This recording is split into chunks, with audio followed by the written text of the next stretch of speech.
Hey everybody, welcome to the Growing with Fishes podcast. We have a very special episode this week.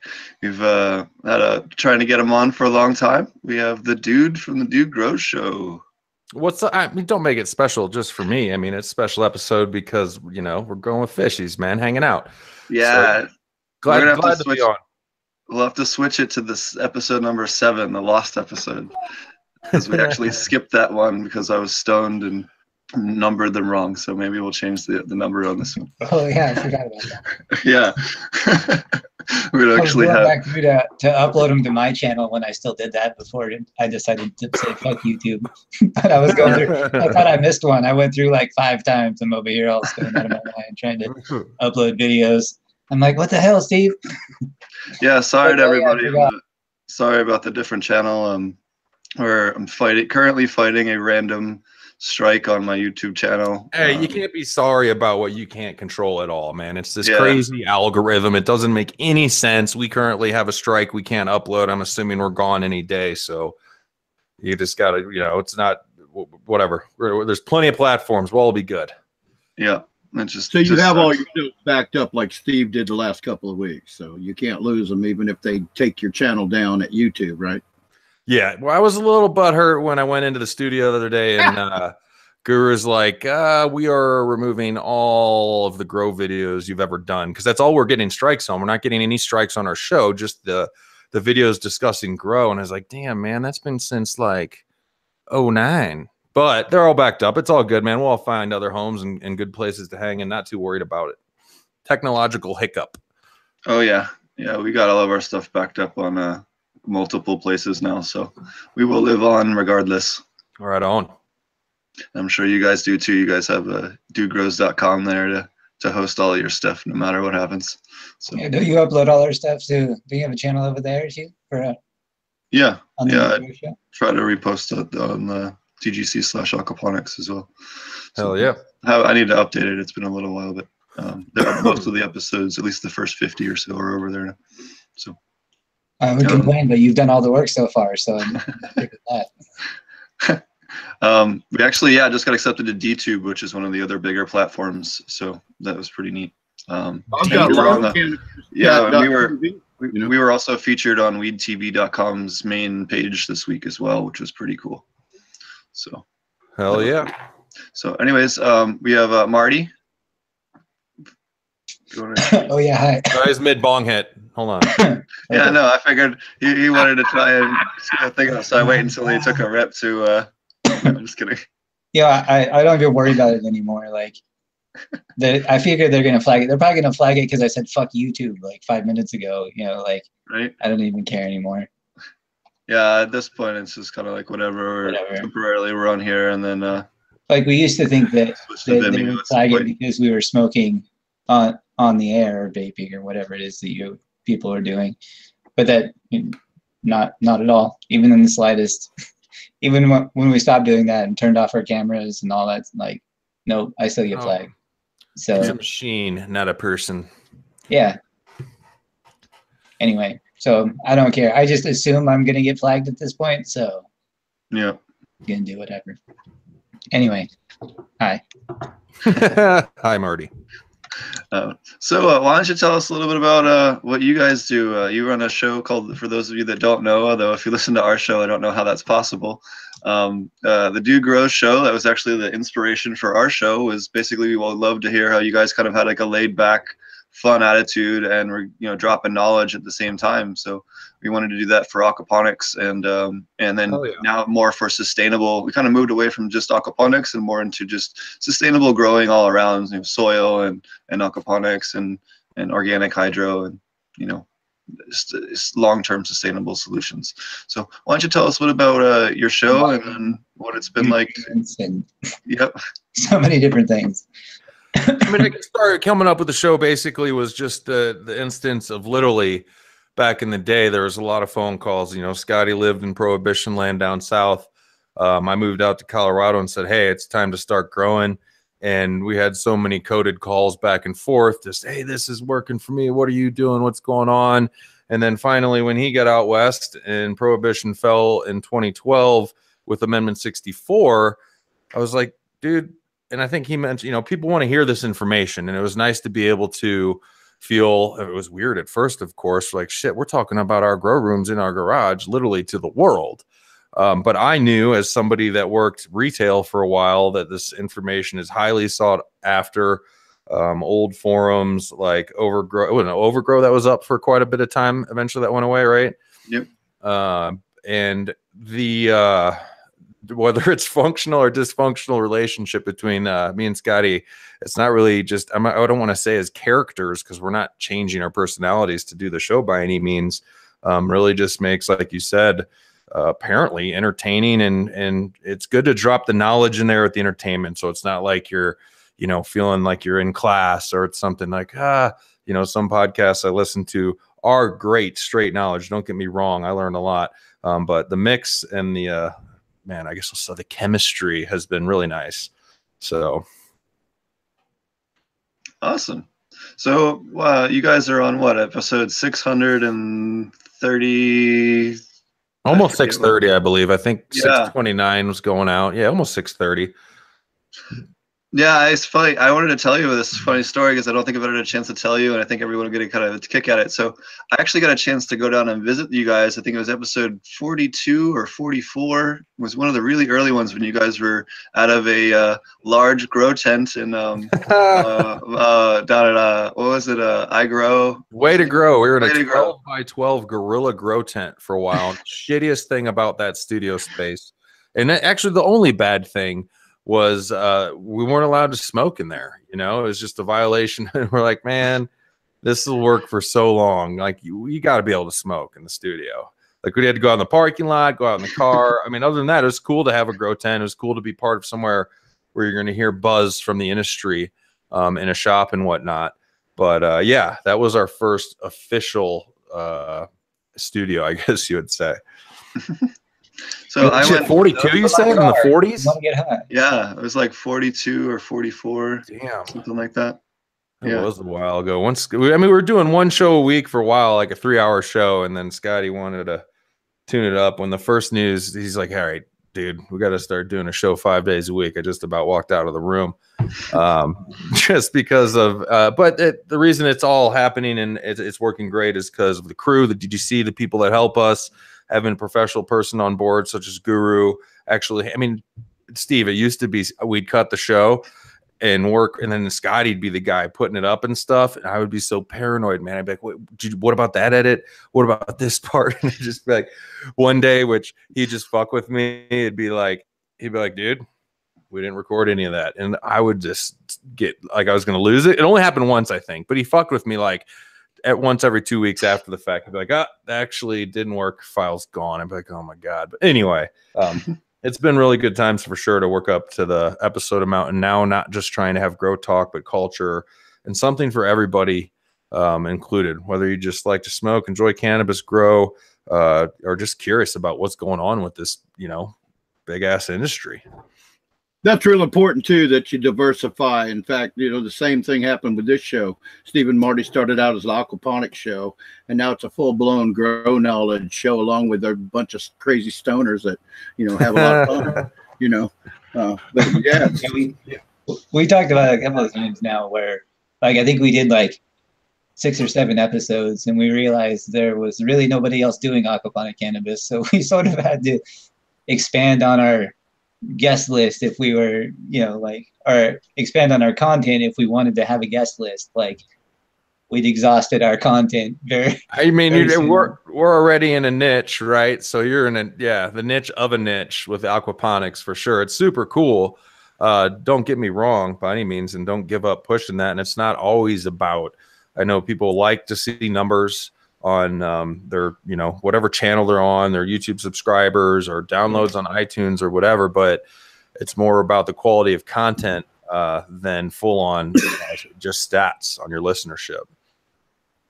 Right. Yeah, I couldn't agree more. And Steve's done a great job of getting just a ton of quality guests that ended up, you know, like being either about aquaponics or growing cannabis. Like, if we've had, like I mentioned earlier, we've done like so many different things, from lighting to, we had somebody about packaging, you know, like we've had people from, we had a tour of a like a very thorough tour of a glass shop. If you guys remember, what was the name of that place? Outside Glass. Outside Glass. Oh, sweet, man.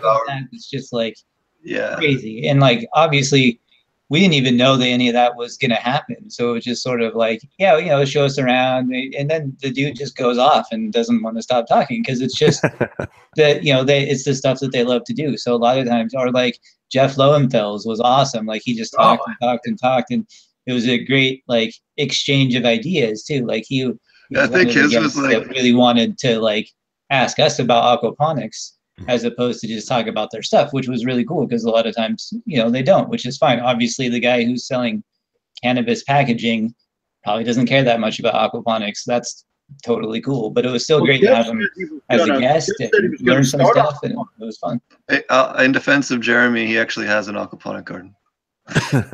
Well, that I understand that, but we didn't really talk about it because he was there to talk about packaging, right? Like which was cool and it was fine. But Jeff was really cool because he wanted that exchange of information, and so it's just been such a wide variety of guests that have been really fun. So, who have been some of the more memorable guests that you've had on your show that you've either learned a lot from, or had a cool experience with, or had a kind of a neat story or explanation? And you guys have had some really cool people on.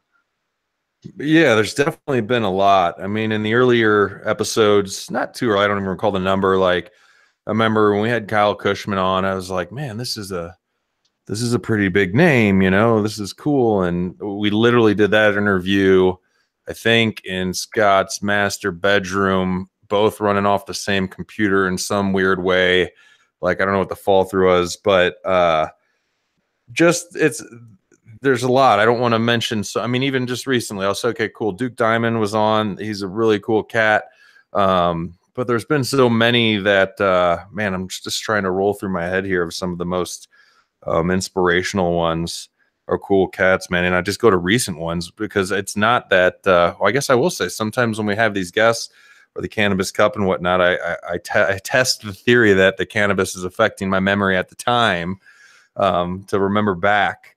We just had actually another podcaster keeping the podcast network strong over there from not Grow From Your Heart, which is another great podcast, but the Real Dirt podcast. So he was just on. We haven't released it yet. And let me ponder for a minute, though. I'll come up with a few more guests that I've really enjoyed. And now that we have the people with the ability to come in studio, that's when it's the most special, I say, when you get to interview people, see their facial expressions, not talk over each other on Skype call, although that's not always horrible by any means, but it's great to be able to do things in person as much as possible as well. Awesome. Have you ended up visiting any cool places in particular that maybe that's a better question along this kinds of lines, because you guys have got a chance to go and film on location at a bunch of cool places? Well, definitely our Portland trip was really cool.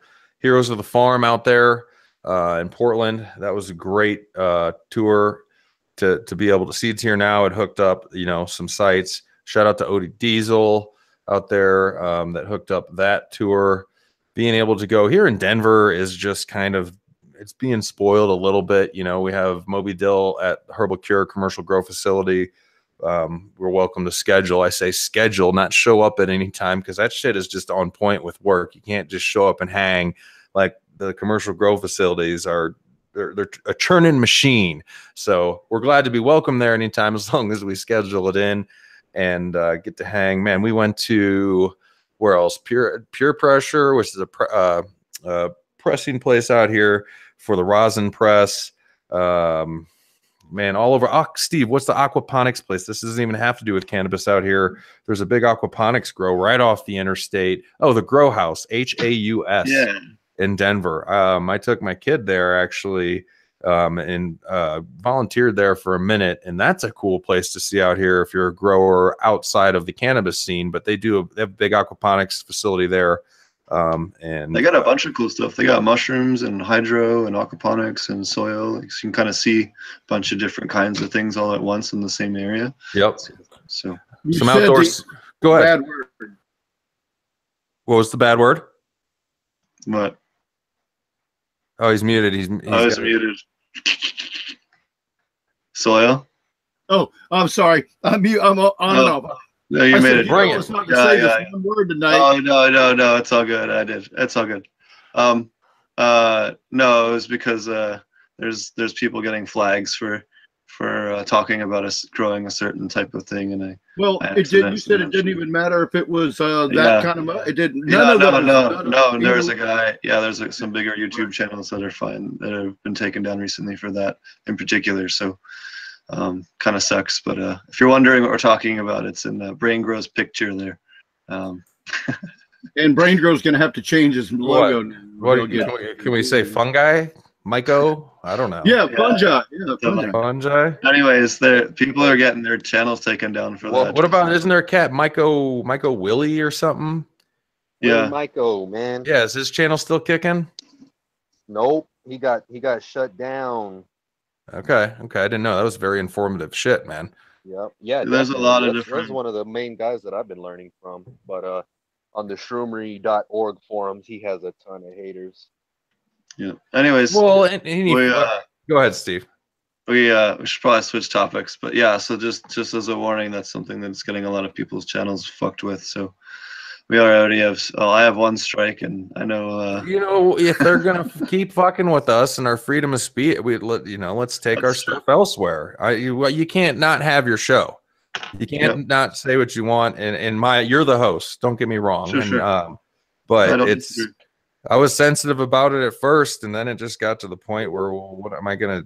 I was literally worrying about what I was gonna say, recording Wake and Bake America, and that's not cool. So. No, I feel you. Yeah, I think, like doing what Steve's doing, finding a new spot is really what needs to happen. Like, they're just a tool. And if they're going to act like a tool also, we'll just get another tool. Like, that's all it is. It's a delivery mechanism. That's it. So if they're going to start being bitches, then. I think we need to take earlier is you just get your own websites. Like I've got livecannabis.chat.tv. We could all just load that server up with all your shows, and you can record. You can send them out from that, or you can make your own. The biggest thing we're looking for is a new way to host the live stream. That's for a video hosting. I got 10 places that are great. It's just the live stream.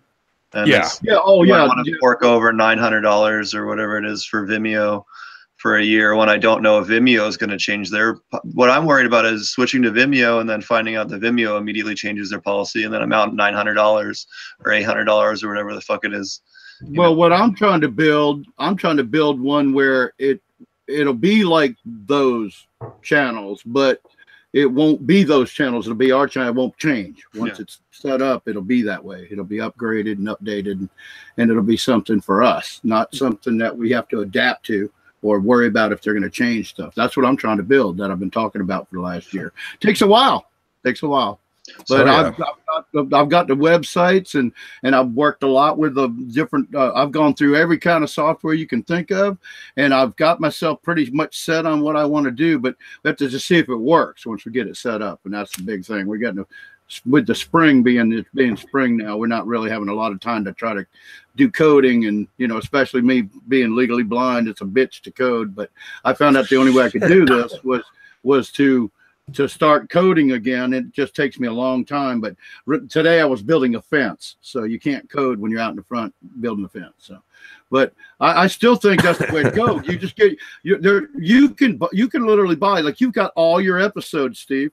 You can just buy a website and then buy a video recorder and just load all your shows to the server with FTP machine, and then bam, your audio machine. You click on the thing and it'll just play. It's that simple. You don't have to go through. But streaming, that's just the live stream is what we're looking. I'm working on that. We'll have a new home. We'll have a new home soon. I guarantee, guys, we'll have it figured out, man. That's the good thing of the community here. Keeping in mind as we're working on it too, is that it will be figured out. With things we know, we got like Joshua Rutherford. There's just a lot of people that need it. What the growers roundtable? Where are they doing theirs now? They all switched to Vimeo. A lot of people are switching to Vimeo. It's just it's a matter of it's expensive It's a matter up front. of fuck YouTube. And see, I'm trying to make my own kind of thing. I'm trying to make my own network for all of us. Yeah. That's what I'm trying to do. It's just taking a long time because I don't have a shitload of money. That's another thing. So like none of us do really, but that's the big part of it. You know, forget about coding. Legally blind. I caught that. You said coding legally blind does not sound like, yeah, super enjoyable for you, man. well, it's called, you get like 6 times magnifying glasses and you get a 49-inch TV. And you look at the HDMI, like I'm sitting here. And you're like in font 24. Yeah, exactly. Font 24. Yes. Yeah, that's pretty much it. Yeah, and then I also VR goggles. I have a text speaker also that I can copy and paste into this thing, and it reads it to me. You know, it reads it to me. So that works. But that's even a pain in the ass sometimes. I mean, you know, when my brain goes at light speeds, you know, when I'm working, and then I have to stop and go, let me copy and paste and open up this and listen to this, and you know, but it works. I've made it where I can work again online, and I got motivated because I got several websites that were doing really well, and I've got this network built up that was all meant to be telephony and live communication, you know, and live support, online real-time video support, and being able to exchange files and information and images and do live streaming. That's what I've been trying to do for the last 2 years. And I got real close last year, and right when we were there, our hosting company got hacked from somebody in Indonesia and shut me down for 4 to 6 months. I lost my entire tech team, and it took me 3 or 4 months to just get most of my websites back up. And can you just not sleep for the rest of May, because we all need this now? All right, so just get your team a turbo here now. But we're working on it, and it's great because it kind of fits in the show. It's not even off topic because, you know, having a live streaming podcast and all that, you know, it's what we are, what you are.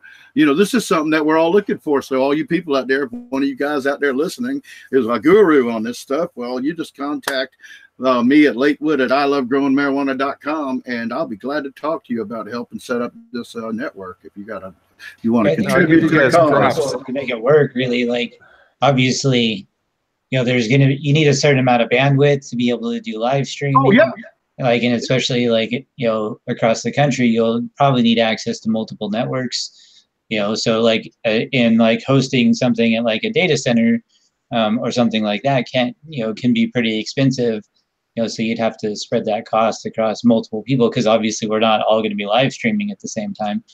But yeah, as somebody who rents space at a data center now to host a private cloud, I can tell you, you know, it's not as cheap as I think most people want it to be, I guess. Like, so they're so used to going to YouTube and being like, oh, here, it's free, just use it as much as you want to, you know, that you know, a lot of people don't understand the costs involved. So like, I do think that it definitely can be done. Like I said, I have a whole bank of servers at a data center right now. Right. But the reality is that most people are going to pay more money to pay for that access at the data center than people are to live stream growing shows. So that's sort of the long and the short of it, I guess. All right, I'm going to talk to Steve and say, let's take it out of the tech side. Yes, yeah. I was thinking the same thing. So what do you got growing on? What do you got growing on? You and Roger were jamming out a little bit on what you guys were growing on. You want to tell people what strains you're growing right now? And yeah, since he said with Roger was associated. What's up with you and ilovegrowingmarijuana.com, Roger? What's up with me? Yeah. You said, you know, you got the email there. You're at, what's your email again? You're at ilovegrowingmarijuana.com. I've ordered seeds off there. Latewood. I'm the administrator there. I hired and trained all the moderating crew, and they're a great bunch of guys that were knowledgeable growers to begin with. And we got, I would think, the friendliest forum on the whole internet, because we just, from day one, when I was hired 4 years ago, I set a standard that we wouldn't tolerate any kind of rude behavior and cussing people out and stuff like that, because it's a grow environment, a learning environment. And we've dealt with it as a learning environment, and we were backed up with these excellent genetics from Amsterdam that are just, oh wow. I mean, you don't have to tell. It's not like I have to say it. Just go and read anything on the forum, and everybody says, "Oh my God!" Every seed pops. You know, I mean, everybody's going. You know, there's no such thing as 100% germination. We know that, but everybody says, "Yeah, I get 100% germination." Well, if they're saying that, they're pretty damn close and really happy. And so we've got a real diverse line, and we got a lot of the old school strains. That's why I went your diverse line, because I wanted to grow a haze. So I got a pineapple haze. I believe it's the pineapple haze, and from you guys, and I just popped them. It's ironically I'm on the show right now because there's 3 sitting right over here kicking, and they definitely I was talking to you about, man, I've never grown anything that potentially, you know, I said there's factors here, will flower for 3 months. I'm hoping that you were talking about, well, depends on your container size, you know, longer flowering sativas, there's different aspects that can, you know, push them into flowering, being root bound or whatever, a little bit harder. But I had, for the first time in my growing career, I transplanted over here in these radical bags a 4-inch, just a little 4-inch start right into a 7-gal, because I wanted, and I'm a veg a little bit, but I wanted the plant to still have a grip, a root zone to work with as it's going through flowering. Because I'm picturing, okay, I'm thinking the first 2 weeks on a regular shorter indica, that's like, oh, the plant's still in growth. But for this, I'm thinking like the first month of flowering, it's still going to be doing a lot of transitioning before I see if the flowering time's right.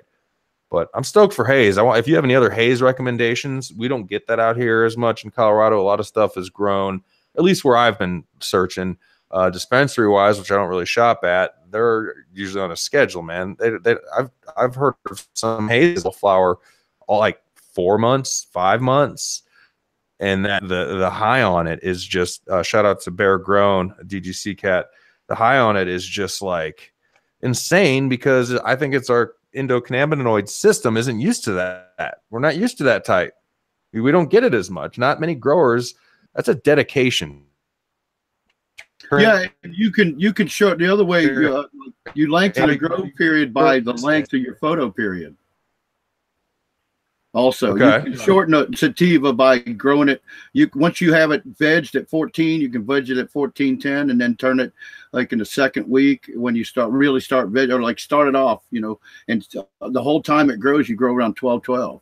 14-10 to 12-12, and never have an 18-6, and that will allow you to finish a sativa in 4 months from start to finish, instead of 5 or 6 like you're talking about. But if you want the big monster plant indoors, that's a problem with a lot of people. So that's why we've taught this for several years about the forced flowering with the smaller pots and the shorter. Not only want the bigger plant, but I feel if you're forcing something one way or another to shorten its flower period that it wants to do, you're going to lose some attributes of what that strain should have brought out, just because it needs that long a flowering period. It's used to growing equatorially, probably. That's what I'm thinking. But yeah, it makes sense. But a lot of times we trick the plants. But I got this all from UK growers, and they're nuts over sativas, and they've worked every different way they could do it. And we're talking about some master growers over there. But I still, no, I'm with you. If I had the time and the space and the height,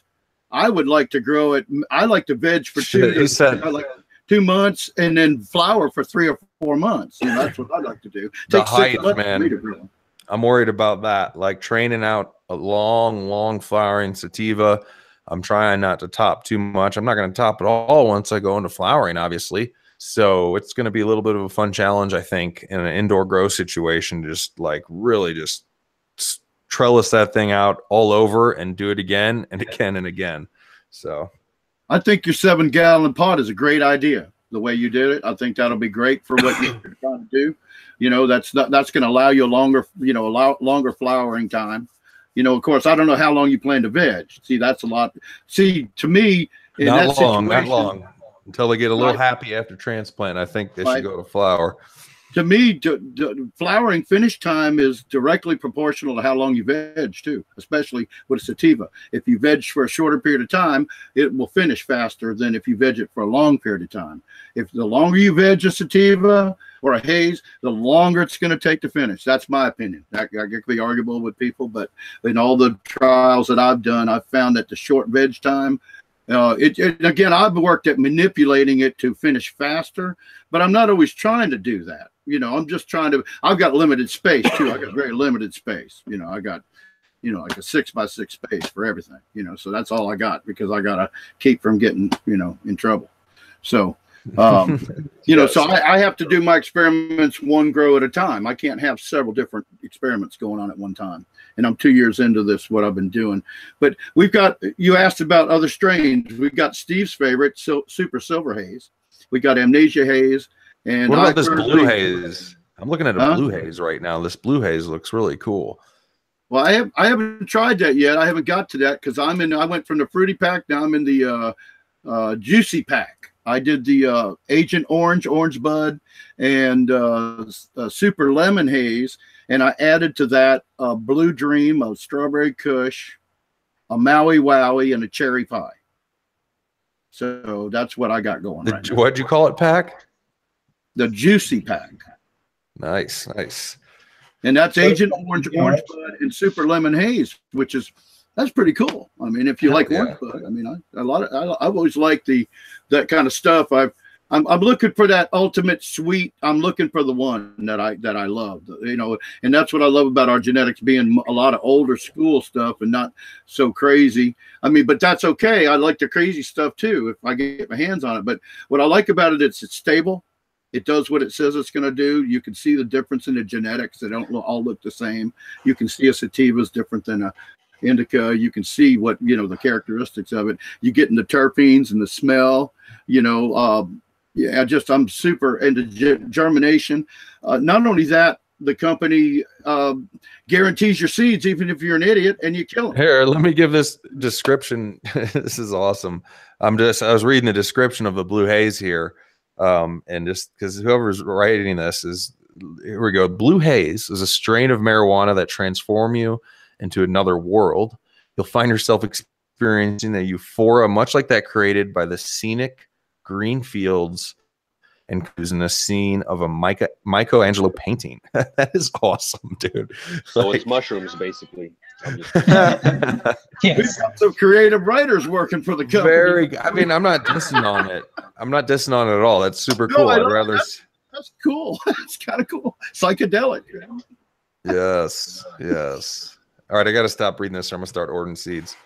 Well, thank you. I mean, that's awesome that we hooked up this tonight like that. The bosses are going to be super happy that that you asked me to have a segue of your show, man. I'm going to send them a copy of this tonight. Yeah. Speaking of what's up? Speaking of cool shit, Josh, are you free at the moment? 5. Oh, I see him. All right, we'll give him 5 more minutes. And then what happens? We just cut him off. Yeah, sorry, I didn't know I needed. Sorry. You got a little bit of an echo there from someone. Okay. Anyways. Josh and I have been cooking up something pretty cool, and there's more news about it coming soon. But I don't know if you want to talk about it. I don't want to rain on the dude's parade, but what do you mean? What's up? Well, we're gonna do an event, dude, in San Francisco. You're a little low for me, Josh, too. Is he low for you guys? Volume? Yeah, just coming out very low. Sorry, can you hear me better now if I do that? See if I can. I think so. It's a little better. Sorry, I usually have my headset, but it's MIA. Can you just talk like you have voice modulation syndrome? I will talk loud. There we go. Joint juice on my lip there. Open your eyes, Josh. Open your eyes. I dare you. Little stoned. No, so I'm excited, dude. We're gonna do another Science of Regenerative Cannabis conference in San Francisco. It's called the Science of Regenerative Aquaponics Cultivation Conference. not limited just to cannabis, but to all aquaponic cultivators. That makes you want to go just for the name. What is the name again? Yeah. You should add more words. You should add. I wanted to add a couple more words, honestly, and it's partly to make fun of the fact that we have to keep doing more words: organic, regenerative, aquaponic. You know, it's a ridiculous thing, but it's also important to talk about. You know, like the difference of what people are doing. You know, because when we say the word organic now, it means a lot of things. It can mean you're buying bottles, or it can mean that you're like raising sheep and harvesting the sheep's shit and like composting it and looking at that under a microscope at the right time and then applying it at the right, you know, it's very different things. So the qualifiers on there are meant to poke fun at it and also illuminate the differences.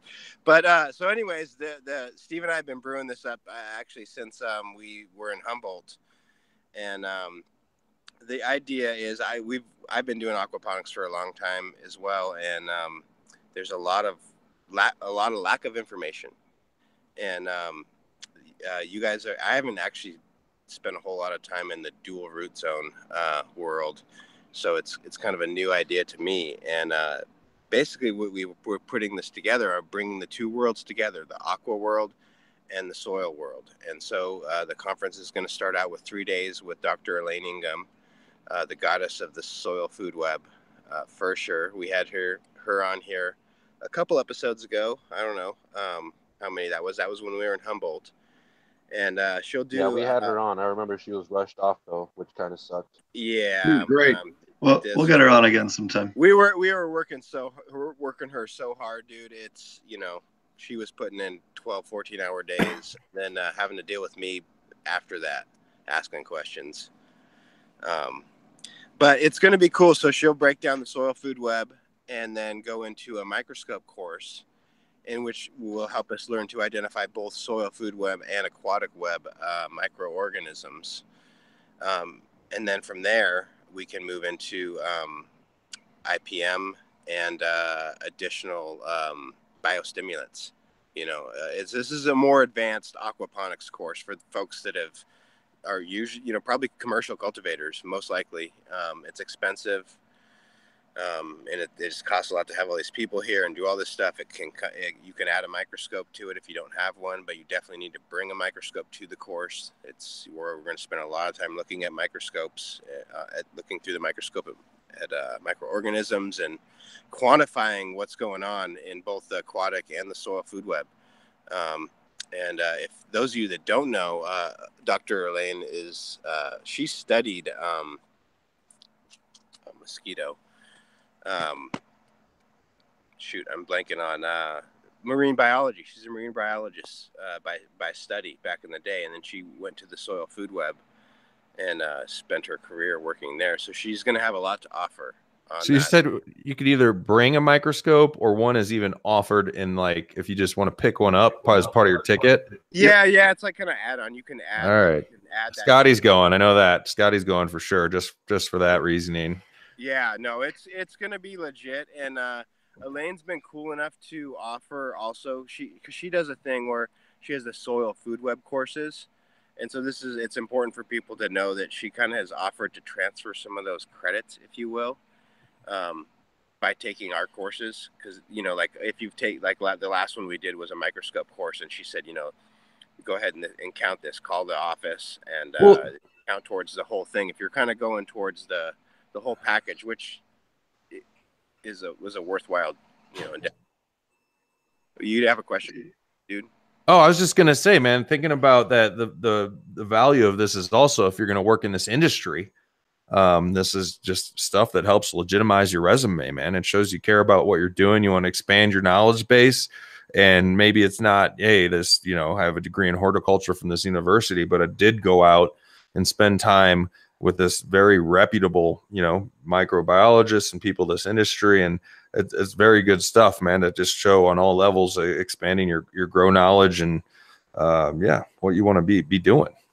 Especially even if you're just a soil grower and you want to come out and learn how to make the best compost tea you've ever seen. That's basically what an aquaponic system is a continuous compost tea generating system, for ultra simplification of it. But it's gonna be dual root zone too. You're covering? Yes. Yep. So we're gonna have speakers from both the aquaponic world and then the soil world. Do you want to mention anyone else? I know we have a list. Yeah. So she's gonna start the whole thing and kind of be the basis of it, and then we'll have Suzanne Wainwright Evans come in. She is a beneficial insect IPM lady, the IPM beneficial insect lady by far. Don't care who you heard from whose brother about what, but she's totally the lady. Steve and I both saw her twice at the last couple conferences, and she's blown us all away. Everyone that was there, and she's put a lot of effort into the cannabis culture, and she's doing it to help us out because there's a lot of misinformation. So we're going to do a whole day with her. And that's really important for commercial aquaponic growers. You can't spray stuff. And the same with cannabis growers. You can't spray stuff in flower. Beneficial insects. You know what I want to really see in that area with beneficial insects is, and there's a lot of misinformation is what I've kind of come to find out. And she kind of clears that up, Well, there used to be a little bit of a turn off on the expense for beneficial insects as a smaller grower, or a 2-liter or a 3-liter, and I really want to go this route, but the 2-day or overnight shipping for viability is killing me. But I'm seeing more and more things as Amazon's starting to just continue to go crazy. I was going to get some red wigglers for this garden behind me on Amazon, and some guy was selling I think 40 packs. I'm like, sweet, that's like what I need. I don't need 500, and I'm starting to see things scale down on. There's actually a same example. Ladybugs usually come by the 1,000. There's some cat on Amazon you can buy, I think 150, which is kind of cool for smaller. If that goes into coming into indoor gardens for the smaller hobby grower, where they have that option to put out predator mites. And I know it's not even all about the number. It's a lot of times it's about the shipping and viability. No, the shipping. Not only that, it's a straight up safety issue. Let me explain why. Because I've watched this happen to a client, a school teacher that actually overused beneficial insects and didn't apply them in the right way. So this lady had lots and lots of aphids. So she went and she had read a couple of places, because everyone always tells you buy twice as many as you think you need, because if you're in a backyard garden, half of them are going to fly away. But people follow that advice in the indoor garden, and what happens is it ends up going up into the grow lights, and you get so many of them that you can actually catch fire. Especially with some of the poorly made LED lights. That's insane. They're attracted to the heat of the heat sinks, and they end up in there, and they pile up, and then they can actually short circuit and catch fire. I've seen 2 fires of lighting systems, different lighting companies, different designs, that straight up caught fire. Must have been one of those LEDs that you can just get into through fans or something. Or Fish Ganja Guy actually had an issue with ladybugs getting into one of his lights and smoldering. I don't remember what company it was as well. Yeah, so it actually, if you over release ladybugs in particular, because of their larger biomass and how much they like heat and electricity, kind of like an ant does, they actually can be a fire hazard. How do you explain that to the insurance company? How'd this fire start? Well, let's talk about. I was trying to be organic, But I've had them fly up into my HID too. I've lost ladybugs. Like you said, they just fly up in the light and get torched when they hit that 1,000-watt lamp. It's like sayonara. So yeah, that's a good thought. It's real hard to do it. And the other thing I wanted to say, add to Steve, what Steve said, is the reason they fly away is because when you get predator bugs, they're only going to stay there if there's something to eat, something to be a predator to. Otherwise they're going to go and find something else to kill and eat. So is banker plants. If you really want, if you had a large indoor garden, I could see using banker plants. But what dude was just saying, the small scale grower is not going to, have enough room or really care about growing a banker plant, which is, essentially just a plant for beneficial insects to colonize so that they can reproduce and stay in your garden. So one of the biggest studies I've seen on this was with rose gardens. They were looking at ways, because they use beneficial insects a lot. Anybody who's grown roses knows they can be pretty sensitive, and obviously they were looking to maintain crops for cheaper, and so they started looking at banker plants in order to keep their costs down, because the insects would just reproduce in the garden, so they wouldn't have to continue investing. And so there are methods of doing it, but I think that probably on the small scale, it can be very difficult to be able to do. And that was all outdoor, but I think the same would apply. If you had a significant size indoor grow, I think it would be interesting to do, which, those are popping up all over the place now with legalization. There's some large ones for sure. I kind of hijacked that from Joshua before I forget. I want to go to this. Scotty would want to go to this. How do we go to this? Do you know exactly when it is yet? Yeah, I'll do a posting here in the next day or two. I want to confirm the last few guests before I do, but okay. I guess first point of contact will be my Instagram, Dutch Blooms Organic. Get a hold of us. We'll blast it out on Wake and Bake America for sure. Awesome. So I just want to throw in real quick too. The other part, beside the IPM, is it's going to be a biostimulant day, and that's really important for aquaponic growers because the fish do not provide, as we all know, a full nutrient source. That's why we do the dual root zone, to get the mycorrhizae and other nutrients in there. But also, there's a bunch of other ways. So we're hoping to have two folks specifically. They've been on the show, I will say, in the last recent 2 months, and they are experts in their fields. Maybe in the last week or so, hint, but we'll see if they can make it. And then we'll have a bunch of aquaponic stuff going on tonight. From the Steve is one of the crew who I think we all consider to be leading the aquaponic field and some of the other dudes. So I'm really excited about it, you guys. Thanks for letting me share and talk about it real quick, though. Yeah, we have a couple of aquaponic guests as well that will be there and that we'll be announcing as well. We're just talk to everybody and everything. We're just sharing updates and double checking calendars and stuff. So, but and we also will have a dinner the one night as well, optional dinner and stuff if you want. That'll be CBD infused, and we have another thing that we're trying to cook up as well that we're waiting for a little more details on as well to go with it. So why not? There's no THC in this dinner at all? Oh, it just has to do with zoning in this particular place. But who knows? Who knows? You never know. Walk out in the cornfields. You got to walk out in the cornfield. I don't know, Steve. With you, I want to know. There's a couple of really cool spots nearby. So the whole event will be hosted at Ouroboros Farms in Half Moon Bay. As far as the classes and everything, it's at a commercial aquaponics farm. We have a very large classroom there. We'll have food and everything, for lunch and stuff like that. It'll be really cool. So you won't really have to go anywhere. And you get to actually observe a completely functional commercial aquaponics farm and a whole bunch of different crops that are grown a whole bunch of different ways. The cannabis facility isn't finished yet, so I don't have a tour of that yet, but maybe later in the year, beginning of next year, when I'll go on that. The licensing division decides to finally give us our shit. Oh, that'd be fabulous. But it's okay. I've not seen that in person yet, I don't believe, as far as aquaponics full on with cannabis. Yeah, I know Scotty had a chance to come out to see Ken's farm, which isn't cannabis, but the farm that it's actually at, which was really cool. But yeah, so it'll be in Half Moon Bay, and it'll be July 16th through the 20th. And then there's hopefully a surprise event on the 21st that'll be announced here. More details coming soon in the next couple of weeks. Hey, Steve, I remember back in the day, I believe you invited me to an aquaponics class. I ended up showing up with somebody else. You were in Longmont, I think. Oh, yeah. You had, you were growing island sweet skunk, maybe.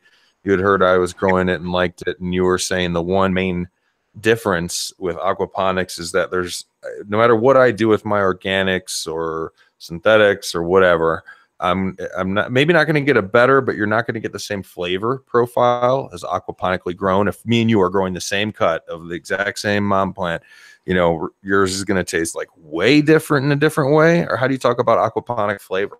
Yeah, so we've noticed that the aquatic food web changes the terpenes and the terpene profiles. It also, through testing, have found that in general it increases CBD and THCV. We've had enormous increases in certain strains, as much as 50% increases in certain strains, like ludicrous amounts. We're actually currently helping with a gentleman over at University of Kentucky State. This fall, they'll be doing, thanks, shout out to Spectrum King for giving us some lighting info we needed for that experiment a couple days ago. A big shout out to Brendan.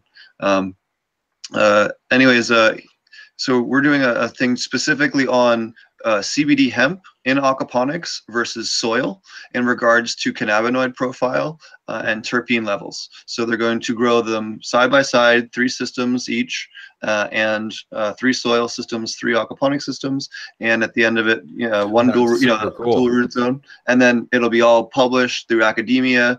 So it's not just me saying it. It's not just a writer and a cannabis thing. It's actually a university that has, legitimate. Yeah. We gotta fight. We gotta get Efren involved with that in the correct mycorrhizae. Oh, he'd love that, wouldn't he? Yeah. Yeah, absolutely. Yeah, I know you guys he's working on some cool stuff. Actually, you're working with him. Do you want to? You got some crazy stuff you're working on with him, testing some stuff, right? Well, it's just that. I mean, he's just he's identifying the specific strains of mycorrhizae that work with cannabis. Yeah.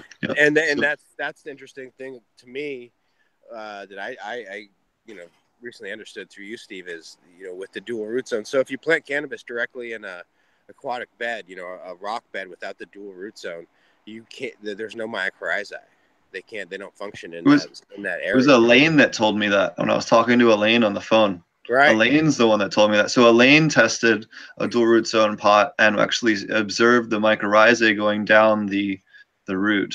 Right. So that was totally because it has like that home base to grow from. So I thought that was super crazy. Well, in cannabis, and this is Elaine talk, cannabis in its succession, it's an understory under canopy dwelling plant. So it's fungally dominant, lots of mycorrhizae.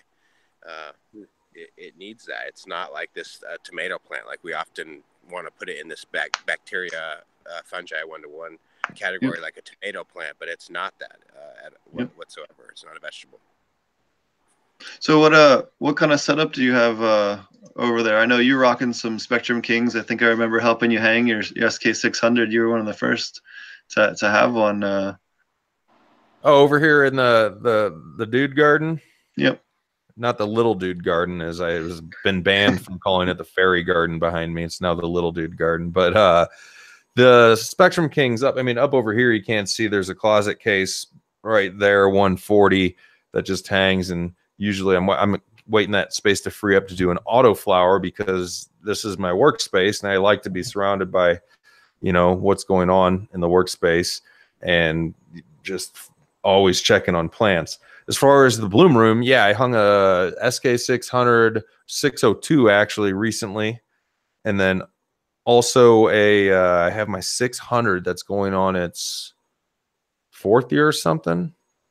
And I don't know. I've never been happier with just quality and the way the plant reacts to the light, the way I like to work under the light, going into the room and having like a welcoming light that, I don't know, it's just nice. And Spectrum King is, they're help supporting you with what you have going on with those trials, which is awesome. And it's good, as we say, to see people supporting our industry directly. We're cannabis growers. This is what we want to do. But yeah, that's what I'm rocking now. I shut down one room. I'm focusing. I have a 4-foot wide by 12-foot long bloom room that I keep running now all the time with the 2 600s. Luckily, I think I have about a 9-foot ceiling in there, which helps me out a little bit with those 600s. But my other room, which is like a bigger walk-in closet right next to it, I shut down, and it's been down for a couple months. I think I'm just leave it shut down for the summer, which my grower brain's like, man, because I have lights I could put in there. But it's been really nice to focus on just one room and try and just instead of trying to water in everything or be on more of a production schedule, even though that's still a small garden with both rooms, don't get me wrong, but really trying to, sound cheesy, be one with the plant, and have the time to not only just go in and water it in but chill out in there. And I've been popping beans now more than I ever have. I've always been a grower from clones. What produces well, what does good. Okay, I need 8 of those. I want to even canopy, and I want to be able to yield weight. But I'm not growing like that anymore. And it's been really fun to be able to grow, especially with access to seeds now. Used to be like, the game. Shit, I might get them in 3 weeks. I don't know. They're coming over the ocean. Like, shout out to Seeds Here Now, who helps supports our show. I got all kinds of seeds. I've been having a lot of fun popping seeds. I'm impatient though. I look at my seeds and I'm like, I got to pop more, but it just takes time. It takes time to see what's going to happen. I had that frustration because I just right now, because I'm in the process of finishing building out my aquaponics system where I'm living now, and I'm growing in soil just to get the moms going, so I have some clones and I can figure out what's growing well, and I can, what I mean, I can do some weeding out. And right now, soil is so painfully slow compared to aquaponics that I forgot. I was like, it's like watching paint dry. Oh, that's hilarious. I mean, that's kind of like comparing soil to a good, deep water culture system, which I don't recommend, but the growth is phenomenal when the shit's dialed in. But yeah, soil has its hiccups and points of, like I just transplanted and the plants wanted to hang out for a week and be like, what? And now they're starting to pop again. You don't have those same hiccups in that system probably. Well, what else is cool? So a lot of the cool stuff, like we had Chris Trump on last week. And the same university that I was just mentioning, University of Kentucky State, took lactobacillus ferment, which is almost the same recipe that he uses, and they actually introduced it to the water, just the water of the system. Okay. Yeah. And it increased fish growth rate by 15% and the plant growth rate by, I forget what the plant growth rate percentage was. So simply by getting the microbes good, it was making the fish and the plants grow better. So I thought that was, really cool. It's awesome. I thought something else that he said was really interesting, that he clarified that we in aquaponics, we want to use labs, but in the soil, we want to use IMOs. And I thought that was a real good clarification. He was saying IMO is not necessarily good for the fish, where so it's like there's a difference. The microbiology for soil or soilless type grows, it would be your IMOs, your Korean natural farming IMOs, and the lactobacillus would work there too, I believe. But in the dual root zone in aquaponics with the fish and all, you want to use the lactobacillus. Well, you could use the IMOs if you just use them in the soil layer, but you'd have to, again, you gotta be careful. You got to be careful, Yeah, so let's we try to err on the side of not putting a grower into screwing up, so use labs and aquaponics. So do you guys have any other cool stuff coming up? You guys have any cool guests, or what other things do you guys have planned for this year as far as the growth of the DGC and the channel and everything? We're always trying to push the production with the video show, as far as we feel that's a pretty, the ability for us to work remotely is important. As far as it's cool that I never even believed when they're like, look, you got to get a green screen and Guru's going to make you guys look like you're hanging out together. I'm like, I don't even believe that shit, but it's come a long way. So working on that and finding, a good home for the video show. Event wise, we want to try and do a few more within reason. It takes a lot to do an event, and sometimes we want to focus on the good content a lot and getting guests more and more. Guests are always awesome in the industry, and we keep meeting more people all the time because this industry has so much growth to still be had. But I'm trying to think ahead to the summer here.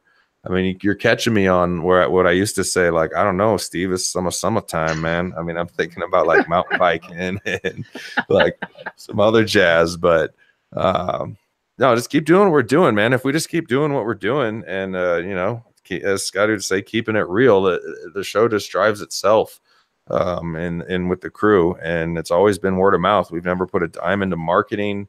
And sometimes we've had conversations where we think we need to, we should put an ad here or try this. But yeah, to be not too simple, just keep doing what we're doing and try to do it the best we can. Bring the knowledge. So you guys host a cool event once or twice a year called the DGC Cup. Do you guys want to tell people about that? We just had one. In fact, I just saw you about a month ago. Yeah. Always trying to do it the weekend before 420 here in Denver, the DGC Cup, an evolution of trying to have an event for growers to judge growers' flower. And it's not, and it's a hangout as well. The judging, we try to up the, I don't want to say seriousness of every year, but have it be, something that's really cool to come together for sure when we get to have and I want it to continue to be more of not only a growers event, other people come and enjoy the culture. But that's part of what I like to see, people have the ability to bring their flower somewhere, not spend a ton of money to show it off, have some pretty decent prizes and recognition on it, and just hang with everybody. And then, yeah, like you said, we're trying, that's the DGC Cup. I guess the other ones we're calling throwdowns. We've done one throwdown. So that was in Portland. And that was a learning experience, not in a bad way. That was the first one we did remotely. And we would love to try and do a couple more of those. We would just get to hang out on a smaller level for sure. Because when you literally doing that and you get to meet some listeners and meet new people, and it's when you meet, if you do an event like that and you just meet two people or one person that could change your life or help spread the word, it's totally worth it. So I think the word you were looking for is relevance. You're gaining more relevance year after year. Yeah, I'll take that. No, we had a blast at the one in Portland. It was at a really cool cannabis club. It was like an old bar. It was kind of neat. That was interesting. Yeah, I think we got something coming up in November. It's not confirmed yet, but at the same spot where we were before, and they said they had some improvements to their spot. I didn't mind that place. It was just basically place was a Northwest Portland Cannabis Co. I still have my Northwest card. Cannabis Co. You keep your card, Steve, because you got to pay. Oh yeah. All right, I got mine. It's lifetime. It's in my wallet, I believe. But anyway, it's like, yeah, it was just a bar that had an old cigar bar. So that guy still holds a license for people to be able to smoke inside. I believe this is a story. Turned it over to cannabis. And that kicks ass. And it's weird. Like you go in there and you're like, oh, there's the bar, like the U-shaped bar. There's no liquor anywhere. There's no bottles. There's no taps. It's just, you never see that. And then, going downstairs, the same thing. There was a bar and we took that bar and lined it with cannabis, which was awesome. And yeah, it was an interesting hang. Cool night. So I was actually there about 4 months ago and 3 months ago. Okay. Did they change much? Yeah, they fixed it up a little more, and just downstairs is a little more, a little nicer, a little less basement looking, I guess. We'll have to get a hold of them, see if they need any can fans or anything we can donate or whatever. Make sure it's always good to have somewhat of okay ventilation in a spot when you got like 50 tokers. Get heavy. It was great. We had there was a Aquaponics Association conference in Portland in November, and it was really funny because the DGC Cup, it was like a month or two before that, and I was like, everyone's like, I'm in Portland, like I want to go smoke some weed, but I don't know where to go. And I was like, I know where we can go. I ended up bringing like a whole group of 20 or 30 people that had never been in that kind of, never even smoked in public, better yet, like seen something like that. And they walk in and it was some kind of like dab fest night, and it was like their anniversary, so there was just like a ton of free weed, and they didn't even know what to do. It was funny. It was like awesome. They walked onto a different planet. It was so funny. Is Joshua still on the line? Yeah, man. You're just chilling, man. You're in Washington? Yeah, I'm dude, you'd actually love where I'm from what I've heard. You're into mountain biking, right? Definitely. I'm in Bethlehem, Washington. We have some pretty awesome mountain biking and awesome beer and awesome weed. How far are you from so you're up, is that north, I guess? Yeah, I actually live like 5-10 minutes from the border. All right, yeah, buddy. We'll see. There's some rumors, nothing for sure, that I could possibly make it up to what is it, Surrey, BC? It's like South Vancouver or something. Yeah. Ooh, you should let me know, because right there, man. I'll give people in the area. I'll give an official. I might be out there too. I might be out there in the next couple of months because we're all doing a farm thing. A guy in Canada right above the border, is on the reserve up there, and he's got 150 acres, and he's wanting us to help him out. So, and that's all I can say. Well, As Steve would say, I can't tell you anything else. It's, you know. Well, I might be moving, not just visiting. I might be moving. Oh, so cool, dude. Very cool. Yeah, it's nice to know that there's some peeps out there. Dude, in Bellingham, it's from what I've heard, and I've been there once, but I'm not a huge mountain biker, but it's like one of the best places in the country or in the U.S. to ride. Hell yeah! I'm too top heavy to go mountain biking anymore. Don't get me on my soapbox, man. I'm just buying a new bike the other day, and yeah, I'll just start boring everybody. I got to get ready to bounce, guys. I got my wife going out of town for the weekend coming up here, so I got to go hang for a little bit. Unless you guys got anything else, I was just gonna say thanks for having me on. Always appreciate building the network. Podcasters, spreading the knowledge, whatever you want to call yourself, just getting out there on the internets is awesome. So, I wanted to ask you something. Do you have we started a ILGM, I Love Growing Marijuana podcast network. I'm getting ready to do a website, but we're doing it right now on the forum. And I've got the Growing the Fishes podcast. We got all that. Do you have any issue if I put you up there? And, no, not at all. What are you linking up? Well, after we get you started, would it be easier for you to post your links on there? And I'll open up a Dudes Grow Show category, like in the podcast. I'll open up. We can go over this offline. Oh, okay. Well, are we going to quit now? He's going to leave. No. I mean, I'll put you guys together, and you all can handle it. Steve's got my direct email. So yeah, hit up Steve, or Steve, you can share my number as well.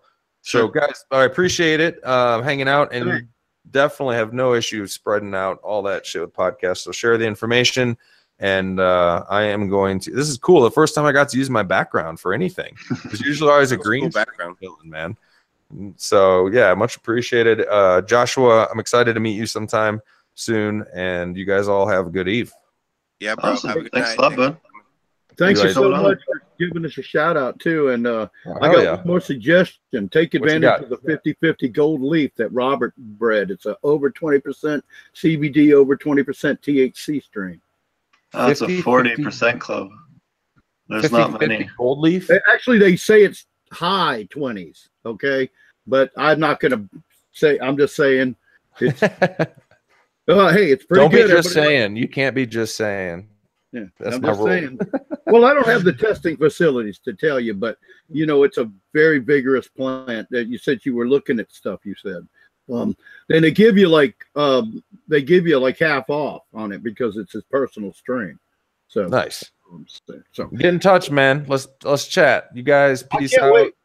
Appreciate it. Can I get you on Skype? Yeah. You can get me on Skype as well. We'll do that later, as Steve said, after hours. It's been a blast, man. Thank you so much. Thanks. Thank you. He's out. All right. So thanks for the dude for coming on again. We've been trying to get him on for a while, and finally able to align schedules. So it was really cool to have him on and shoot the shit, and it was great. Yeah, thanks again for Josh for helping to put together that conference. We're really looking forward to that. I know I am. I don't think anyone's ever sat down and tried to, super analyze the aquatic food web, and it'll be really fun to do that with Elaine. And man, I'm just super stoked, and all the other great guests that we have lined up. I think it's really going to be a great week of morning and evening sessions, and it's just going to kick ass. So yeah, thanks, man. It's going to be a lot of good learning. I'm excited. What's the cost of that? What's the cost of all the days, or how are you? We're still finalizing that. We're still finalizing that right now, and then we'll have that out when the page goes live in the next couple of days, next day or two. We're just finalizing a couple of details.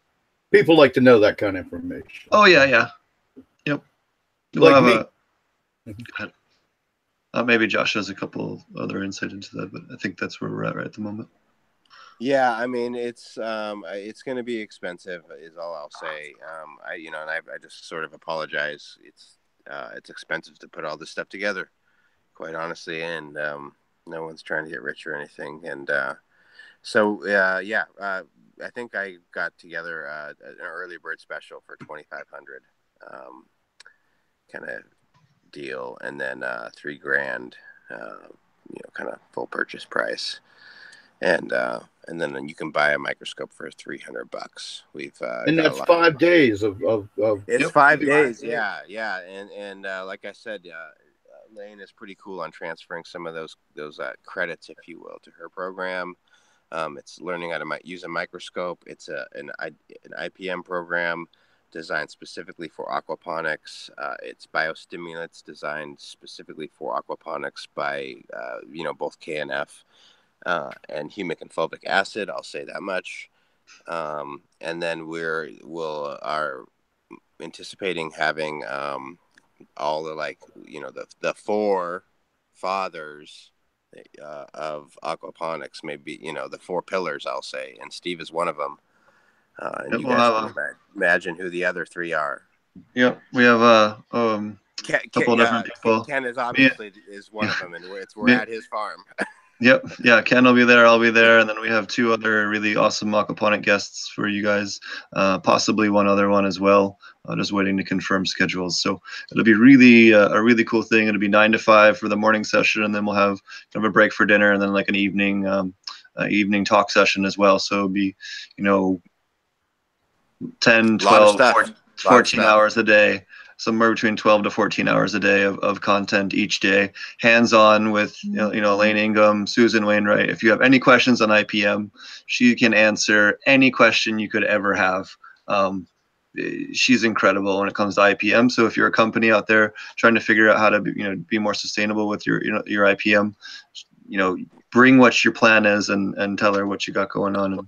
And if you have at least your list of questions, she's not going to do your IPM system for you. She does do that for a living, so you can contact her that way. But is there digital media available? Are you going to include any digital media for people to take home? And we can't do that. Okay. Unfortunately, I'm just curious. Yeah. No, yeah, it's a good question. A lot of people ask that, but it's come to my with a couple of these speakers, they want freedom to say things that they don't want recorded, and those are valuable things to be heard. Yep. And they can be offensive to some other people. That's why they don't want them recorded. So, but it's good information, and like to me, that really speaks to the potency of what will be talked about. Yep. So, I can't say how excited I am. I wish that someone was doing this 10 years ago for me, and I didn't have to, beat this information out the hard way. Yep. And it'll be a small class. It'll be limited to 32 people. Exactly. So it won't be like 150 people and you're all trying to vie for attention. It's going to be, 25, 30 people.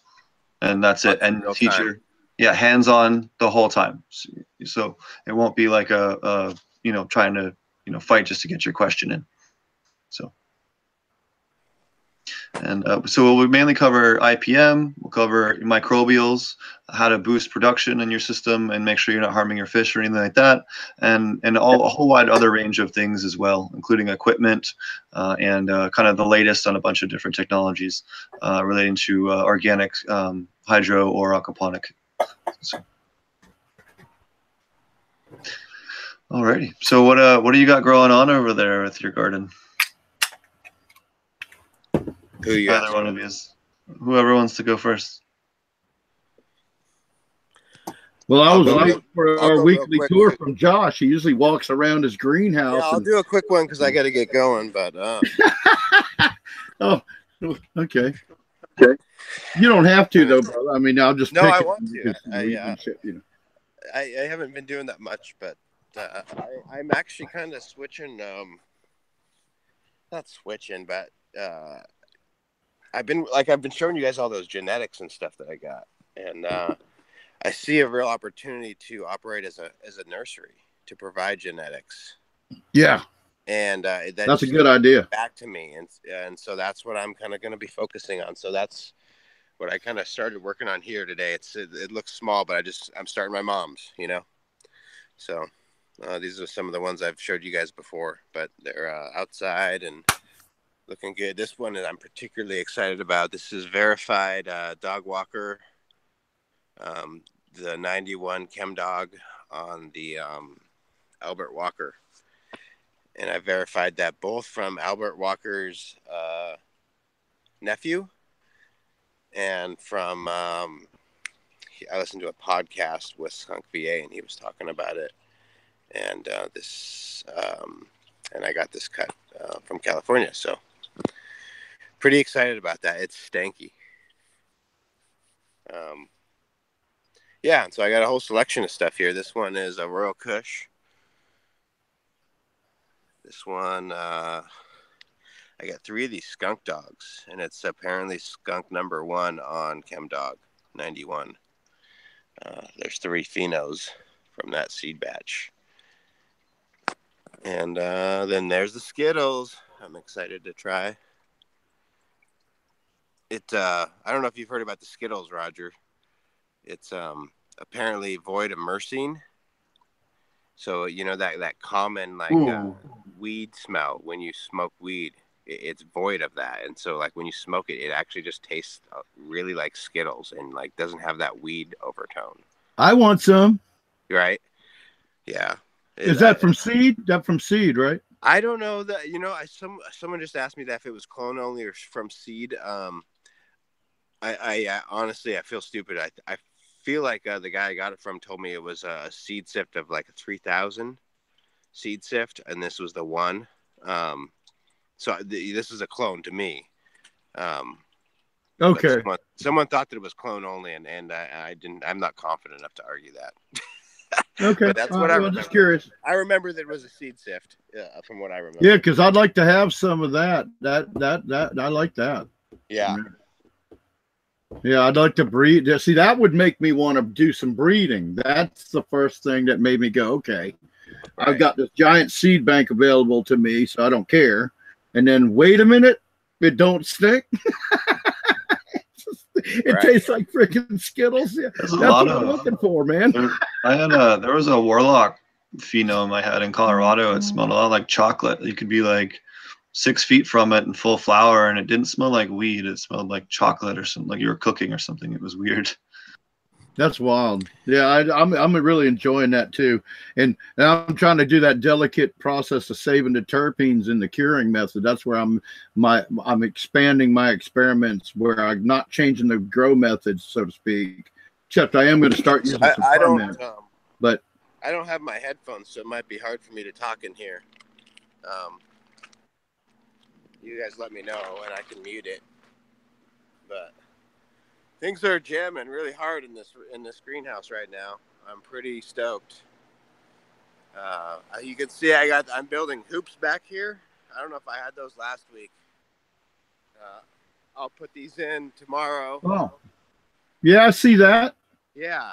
So I can't afford the full light depth system, so I'm making hoops on my beds. And I bought a tarp, and I'm gonna finish that tomorrow, and then continue to clean up all my plants. Give them like 3 or 4 days, and Monday or Tuesday I'm gonna flip this whole row. It's a little thin in some spots, but I need to make some money.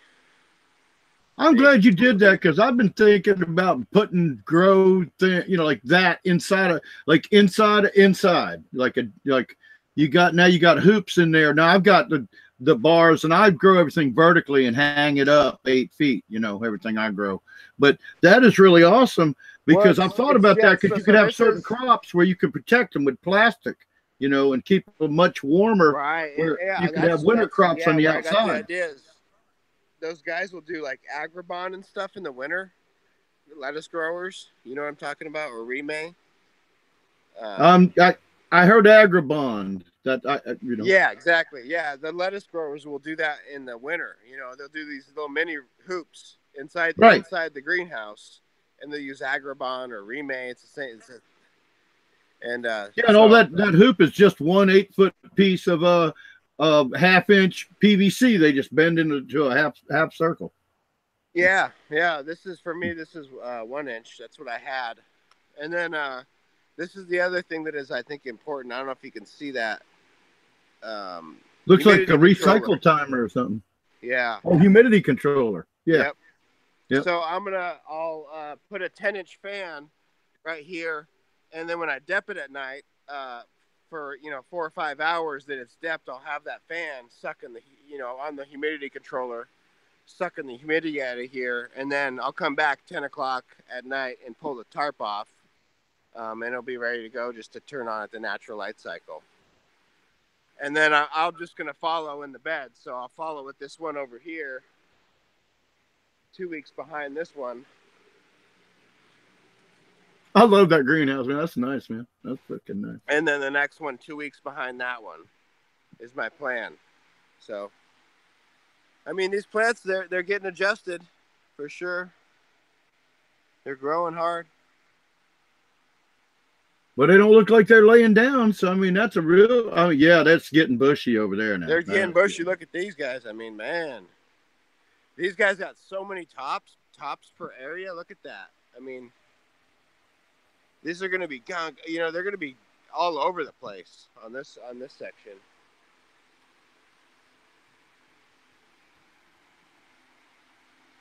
And these guys are they're chugging along these Senex. Are you topping those big ones regularly, or? No, I haven't topped them at all. Oh, damn. Yeah, I took a couple clones off them, couple, but I'm gonna go clean up the bottoms and take all the fan leaves off this weekend, tomorrow and Saturday, and then. You gonna schwaze them, or are you just gonna thin the bottoms? Yeah, I'm gonna schwaze them. Oh shit! But not super hard, because I'm gonna turn it on Monday or Tuesday. You're gonna turn them. Oh, that's why. Okay. Yeah. I'm gonna start flipping that. I'm gonna start pulling that tarp on Monday or Tuesday, because I want to be able to harvest before the conference. So I'm scheduling this all out, right? So if I flip it by Monday, then I can harvest at 8 weeks the Monday before the conference, and I have to harvest that whole row that week. And then I'm going to do the next one 2 weeks after that, so that it's the week after the conference. There you go. The other one, and then I'll just. There you go. And then I'm going to be cloning, so I got to plant directly after that, so I can get my 2 crops in this year. So it's going to bubble hash that shit day of harvest, and just bring the bubble resin. Yeah, that's actually part of the plan. I'm going to probably take my tops and dry those, and then freeze and bubble hash. So it'll be a week of harvest where it's like, where you're hashing what you harvested the day before. So, frozen overnight. I love that shit. Get a nice rhythm going, So you can only harvest so much each day anyway. I need some crack cocaine. You need Dr. Roxo to show up. Something. Yeah. Red Bulls. Lordy. Awesome. What about that's cool. Is that's all you got going? You got a veggie garden or anything going, or just? I do have the veggie. Yeah, it's a little bit out of range, but I got me and my wife are doing that. We got peppers. I got 15 varieties of peppers. I keep going crazy on the peppers. I got a bunch, 50 or so tomato plants and celery, celeriac, all the stuff. So yeah, most of it's in the aquaponics though. It's kind of been my go-to for veggies still. So I'd like to be able to cover that area. I kind of have showed you guys a couple times. I'd like to, if I could get to it, cover it before the winter, so we can just keep going. Mm-hmm. I don't like buying vegetables at all. They're usually not very good when I buy them. Yeah, dying plants. Yeah, they don't taste that good. Yeah. How are did you bring those CBD? Did you get those CBD plants? How are those doing? Yeah, I'll walk over to those. They're starting to jam. Yeah, I had mine are kicking ass, but three of them threw. I still can't figure out why, but I had 3 of them throw flowers, like male flowers. They're totally in veg, but they threw male flowers, which is weird. I had some throw some male flowers early on, and I just tossed them out, assumed they were males, but that was back in April. Oh yeah, well, these guys, I just realized it a couple days ago, and when I was thinning them, I think I'm gonna take them and put them outside because they've been under like 20 There's or one 18. So, okay. starting to come back. There's Kitty. She's any day now. She's gonna have some babies. Aw. There's another one. I kind You of bring me one of the kittens too. Everyone wants Well, you to- just I failed know. GAP certification. Okay. Dude. Well, look at. I can show you why here, right here, Roger. Look at these. Why holes, man. what? You See these failed holes? GAP certification because if you even have a dog run out and beat Yeah, the guy that comes to certify you, the they vole. fail you. See why? I don't care about certifications. I know. I'm just messing with you. I'm just messing with you and the government. That's all. I'm just Look, they're giving everywhere, an man. elbow. You do the sulfur bombs, or what do you do for them? No, I got the cat. Oh, El Natural.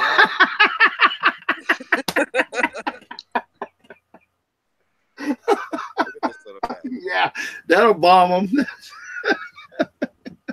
what you do is you get a 50-pound tank of propane, and you take the hose, you stick that sucker down there. No, I'm just kidding. Don't do that. No. But I always thought, no, what you could do is you could go get a halon tank. You could find a place you could buy like a 5-pound, 10-pound halon tank, and you could stick that down there. That's a heavy gas that would hang out in there, and that would work real well.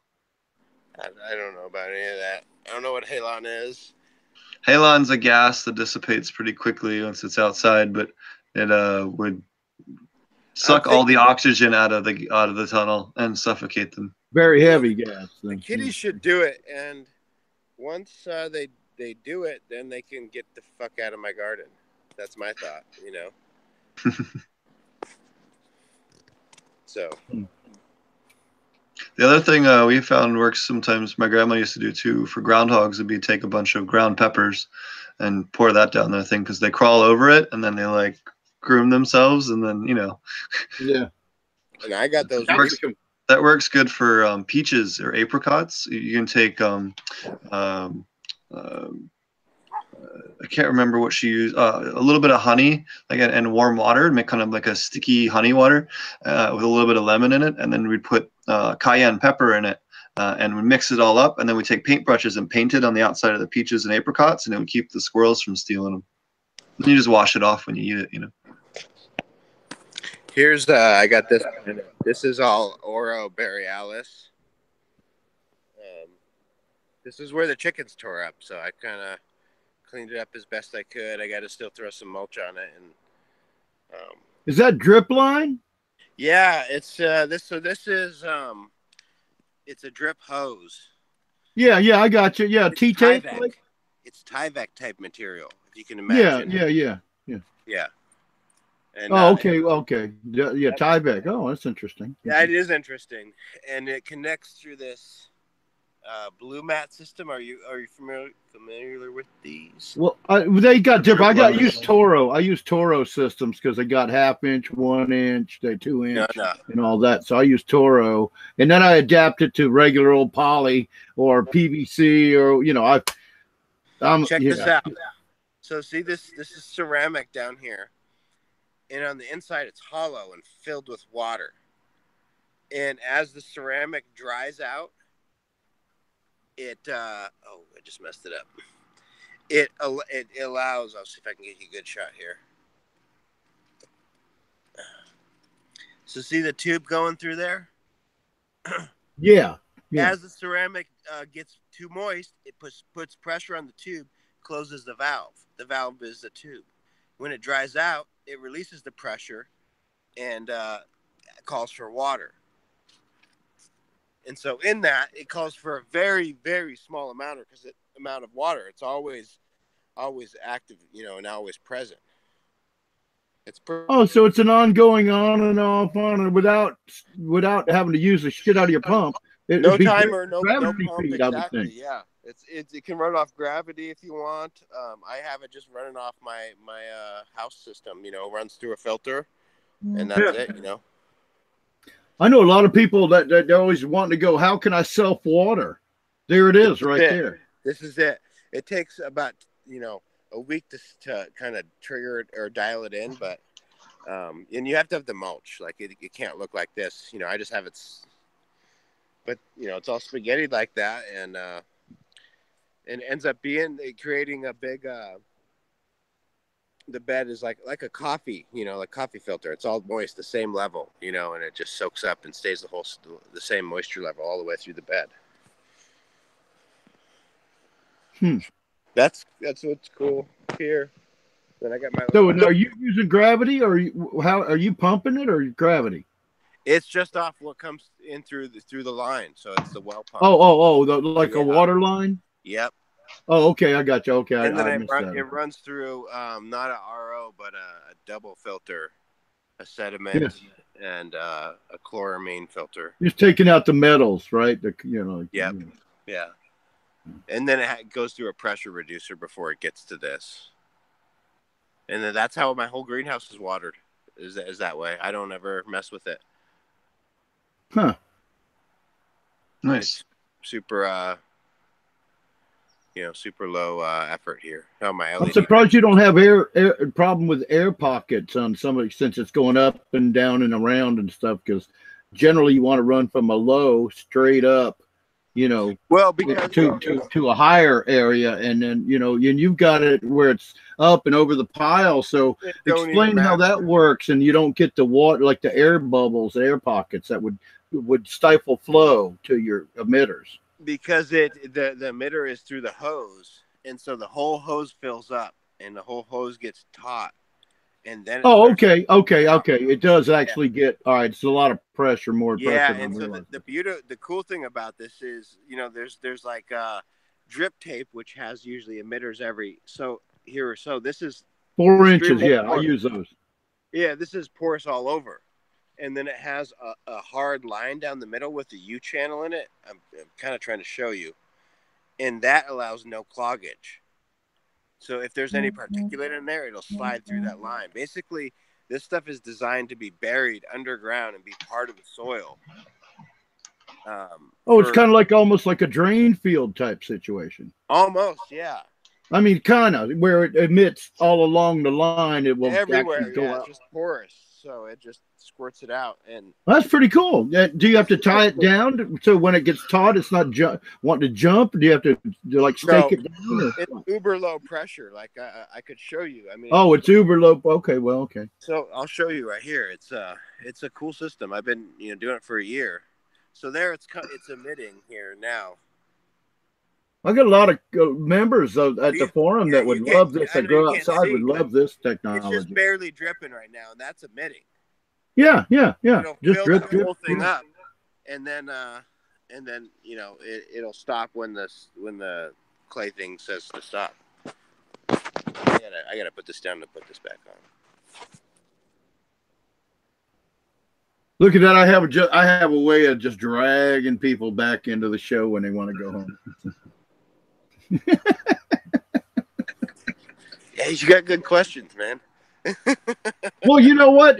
People are looking at it. They might as well explain and help them understand how really, if you just put some work and experimentation into it, you can pretty much design systems to grow any way you want to, and you can be very successful doing it. Totally. No, it's good to ask the questions because when like I'm showing this stuff, I assume so much, information, and it's good to just ask questions and get rid of the assumptions. Well, if you haven't worked in a commercial greenhouse world, a lot of people wouldn't have a clue. They would just see some kind of weird hose down there, and they wouldn't have an idea what you actually have going on there, and that's or if you do, I mean, most people aren't aware with that. Most people think it was on some sort of time system, It's a cool little low tech. It's been around since the 70s. It's called Blue Mott or Blue Mat for the Okies. Blue Mott. Blue Mott. Blue Mat? BLUMAT. Okay. Yeah. There you go, everybody out there. For you people outdoors always wanting to figure out how to self-water and go on vacation, there you go. You might get away with it with that if you have a big enough reservoir to gravity feed into that system. That'll just drip, drip, drip for you day after day after day. Yep. And what Thank I you, do Josh. in my indoor grows is I have a raised reservoir that is raised in the top of the room so that it has the gravity feed pressure, and then I just have a little float valve on it to fill it with an 1/8 inch. So it's like it's all good all the time. I don't know. Well, now you brought up another question. How high, how many meters off the ground is your reservoir? Well, I'm from the U.S., man, so I talk in feet Or yards? All right. Yeah. Yeah. I think 6 to 8 feet is fine. Is all you need. I have mine just above head height, and I'm 6 foot tall, and it works. And I just have, I have a little 3 or 4 gallon tank. It's not a big deal, because I have that float valve always filling it. It's filling as fast as it's pulling, and it works just fine. And see, that's directly proportional to how big your garden or greenhouse or grow space is too. Because so if you had 1,000 square feet, you'd have to be 30 meters or so, like 100 feet off the ground, in order to No. feed So that. like in this greenhouse. No, in your area, that 8 feet. Yeah, I agree. That's plenty for what you're doing. Yeah. But I'd need a bigger reservoir for the greenhouse. But if you had to do that whole freaking complex you're walking around in, where you got set up to build greenhouses and more greenhouses, you'd have to, and you had one tank, you'd have to have it way higher up in the air. That's all, Yeah, you're right. I kind of like this idea of using that. I think it's 1/8 inch or 1/4 inch. I got it right here. Irrigation line. That looked like 1/4 inch that I saw. 1/8 inch is more like spaghetti, micro line. I use micro sprayers, so I use the micro line coming out a 1/2 inch. And that can send water and slow feed all these reservoirs all over my 10 acres. Yeah. And it's a real small thing. You can dig down in the ground and put it under the frost line real easy, and it's cheap. And I don't know, people spend a lot of money on white PVC, and I just think that this is a much more efficient way to do it. It works for me. I've gone from white PVC on long runs to the black poly tubing, the black rolls. I mean, that shit works great. And you can buy all kinds of valves and stuff. I got a whole box of 1/2 inch valves. You just punch a hole and stick it in there and run a line off of it. You can control the flow and on each line and stuff like that. But that's excellent. And the other thing is, you appear to be, like you said, plumbing to each individual greenhouse or grow space you have. I'll show you right now. That means you can have a small reservoir 6 to 8 feet off the ground at each grow space instead of filling up with a float valve, right? So this is my. We're going to see the fish. Yeah. No, those are blue mats soaking the carrots. But this is just inside my little clone room. It's kind of dark and messy. But there's my cloner racks. Dirty, messy, and this is just 3 or 4 gallons of water, and it fills up. And if I take all the water out of there, it'll fill up in 4 minutes. So I just kind of always have that in my little space, and it's just always constantly filled. And Exactly. Like $10 to do that, and it saves the heck out of me chasing hoses around and stuff. So that's cool. What was that? A dehumidifier or next to it? Yeah. Or was that a portable AC?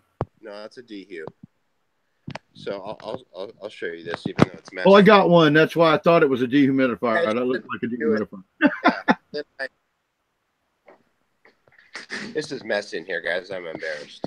Hey, you know what? That's like I just you were using it. Yeah, exactly. I can't keep my place clean, man. I'm telling you. I'm sorry, everybody out there. So. Oh, that's nice, man. You got a nice freaking setup there, buddy, dude. For sure. Hell yeah. My freezers are drying out. I'm just kind of resetting. So you talk about your freezers. Is that so when you harvest, you can freeze it? Would you like to tell somebody about that? Damn it, Roger. You got questions. Well, I just noticed stuff, and I know everybody wants to learn, and there you are. Yeah, exactly. You got it. I freeze most of the crop because I'm a one-man operation, and because it makes the best hash, in my opinion, experience. is to freeze it first before you make hash, and then make that hash into rosin, the lower grade hash. So yeah, I got about 4 of those freezers, and I can fit around 150 pounds frozen in there. So if I'm washing, the plan is to be able to like wash as I'm harvesting. You know, harvest, freeze, and then the next day be washing that as we're filling up another one type deal. You know. What is the netting on the wall? A random question.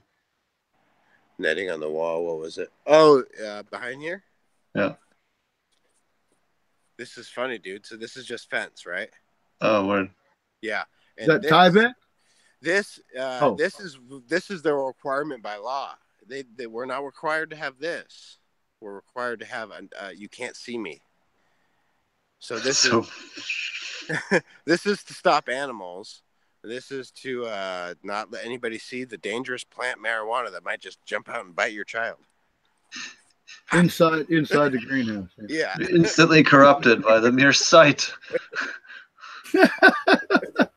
All right, I won't ask you any more questions tonight, Josh, because you did say 30 minutes ago you wanted to get.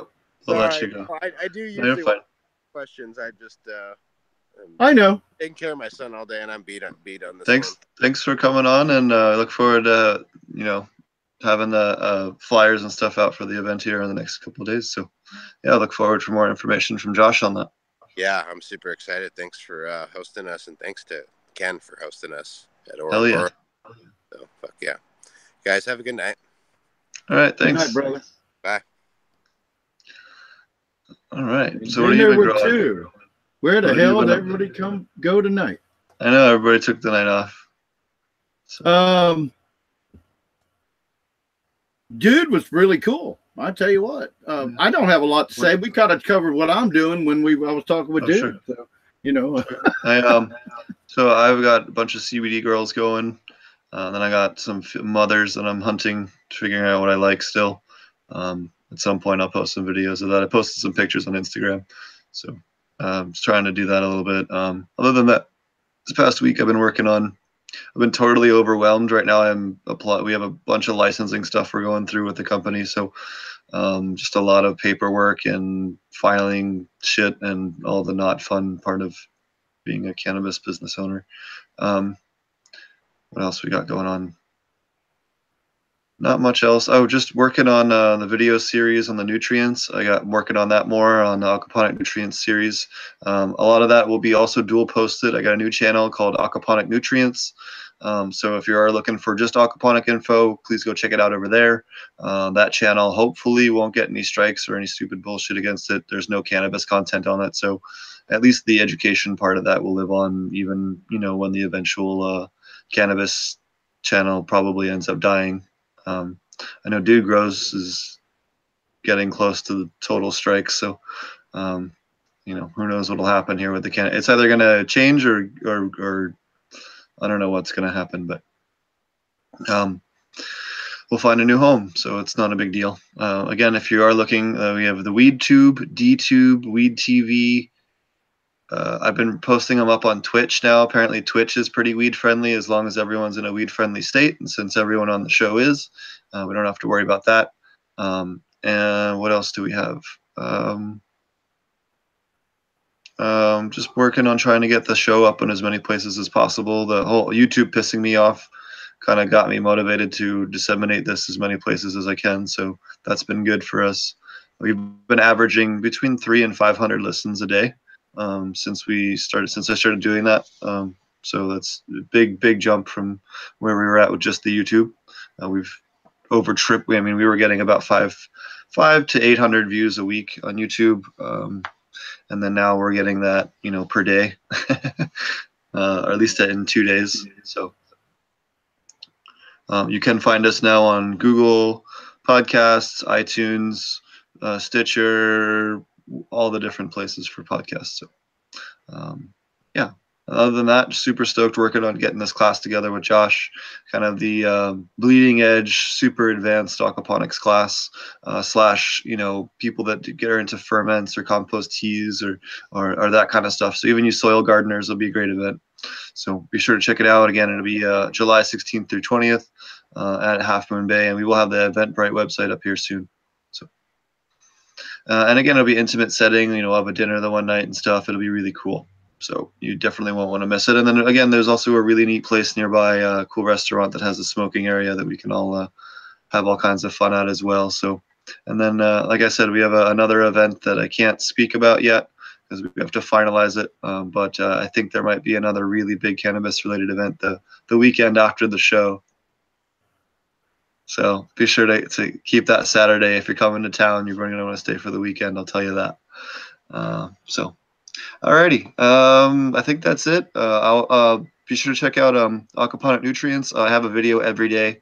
There's some regurgitated stuff from the Potent Ponics channel, and then as well as new content as well. I am again working on the video series for nutrients and stuff like that. I got some stuff recorded, some stuff I need to add picture. You know, I'm trying to, at least for those, have some added visuals on it, so it's not totally just me talking, so you guys will listen to it. Also, I'm going to record some of that at the farm as well, so that'll be fun.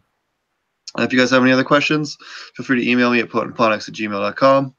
If you're listening to the audio version of this, we do have a video version available on YouTube. If you're listening to the YouTube version, we do have audio available if you can't listen to it on audio or video or whatever the fuck. Sorry, I'm tired. It's been a long week. My brain is fried. I'm sick of looking at screens. So I think we'll end the show a little bit early, but I'll have lots of cool stuff. Again, check my YouTube channel. Oh, I know the other thing I want to talk about was the pumpkin, working on an aquaponic pumpkin. I have 2 giant aquaponic pumpkin seeds that both came from a pumpkin over 2,000 pounds.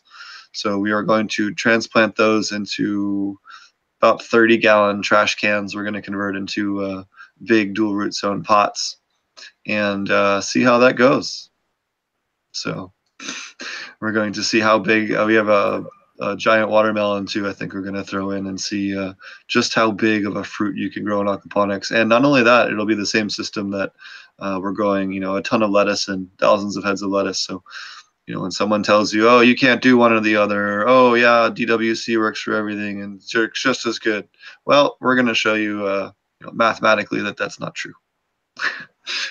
That you can actually do them both in one system and amend one heavily and still produce something that is ludicrously large, you know, without having to do decoupled or do any of these, you know, silly one-off, in my opinion, dead-end designs.